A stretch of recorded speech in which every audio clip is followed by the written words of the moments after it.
সম্মানিত প্রিয় ফেসবুক বন্ধুরা, আজকে আমরা জানবো ওরসালাইন কিভাবে সঠিক নিয়মে তৈরি করা যায় এবং সঠিক নিয়মে ব্যবহার করা যায়। তো শুরু করি। যদি এই গ্লাস দিয়ে আপনারা ওরসালাইন তৈরি করতে চান, তাহলে আমরা ওরসালাইন সাধারণত 500 ml পানির মধ্যে 1 প্যাকেট ওরসালাইন গুলবো। তো এটা তো 500 ml হবে না, তো এই গ্লাসটা দিয়া আমরা 2 গ্লাস নেব।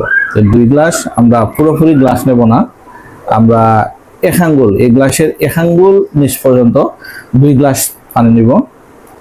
2 গ্লাস পানির সাথে আমরা 1 প্যাকেট ওরসালাইন মিশিয়ে আমরা প্রয়োজন মতো খেতে পারবো। যদি কোনো কারণে আমাদের এই গ্লাসটা না থাকে হাতের কাছে, এই মগটা দিয়ে আমরা 500 ml পানি নিতে পারবো। তো 500 ml আমরা বুঝবো কিভাবে এটা পুরোটা 500 ml নাকি একটু কম নিলে 500 ml? হ্যাঁ, এটা পুরোটা নিলে 500 ml থেকে বেশি হবে। এর জন্য আমরা 1 আঙ্গুল, এই মগের 1 আঙ্গুল নিচে রাখবো।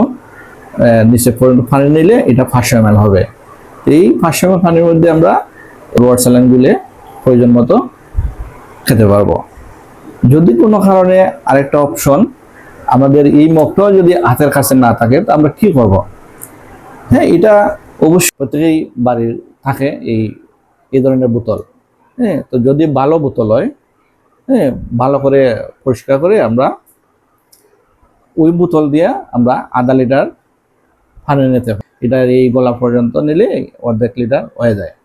500 ml পানি নিলাম, নিয়ে আমরা 1 প্যাকেট স্যালাইন গুলার নিয়ম আমরা অবশ্যই বুঝে ফেললাম। আমি বিশেষ করে দেখছি, সম্মানিত দর্শক, বাচ্চাদের বেলায় অনেকেই আমরা ভুল একটা সিদ্ধান্ত হয়। যেমন অনেকে দেখছি বাচ্চারা স্যালাইন খাওয়াইতে গেলে 1 প্যাকেট পুরোটা না গলেই কিন্তু অল্প অল্প গুলে অল্প অল্প খাওয়ানো হয়, কিন্তু আসলে ওটা সঠিক সিদ্ধান্ত নয়, এটা ভুল সিদ্ধান্ত।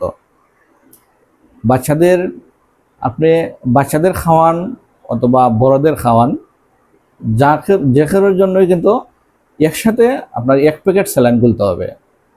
প্রয়োজন মতো আপনি একটু একটু করে বারবার খেতে পারবেন। তবে এই স্যালাইনগুলাটা আপনি 10 থেকে 12 ঘন্টার ভিতরে শেষ করতে হবে। যদি শেষ না হয় কোনো কারণবশত, এটাকে ফেলে দিতে হবে, এর বেশি সময় রাখা যাবে না। এখন আমরা বলবো যে ওরসালাইন শুধু কি ডায়রিয়া হইলে খাওয়া হয় নাকি আর অন্যান্য কোনো সময় খাওয়ার প্রয়োজন আছে? হ্যাঁ, সম্মানিত ভিউয়ার, ওরসালাইন এটা জীবন রক্ষাকারী একটা পানীয় বলতে পারেন। পানি যেমন মানুষের জীবন বাঁচায়, ওই পানিটা কিন্তু মানুষ মৃত্যুও ঘটায়।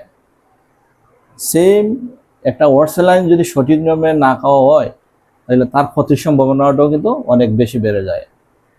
সম্মানিত দর্শক, আমি আরেকটু যোগ করে ফেলি, যদিও আপনাদের অনেকেই জানা আছে, খেলার মাঠে খেলাধুলা করে ঘরে ফিরে আইসা আপনি একটা ওরসালাইন খেতে পারেন, কারণ আপনার শরীর থেকে অনেক ঘাম, পানি চলে গেছে, যার কারণে আপনি একটা ওরসালাইন খেতে পারেন।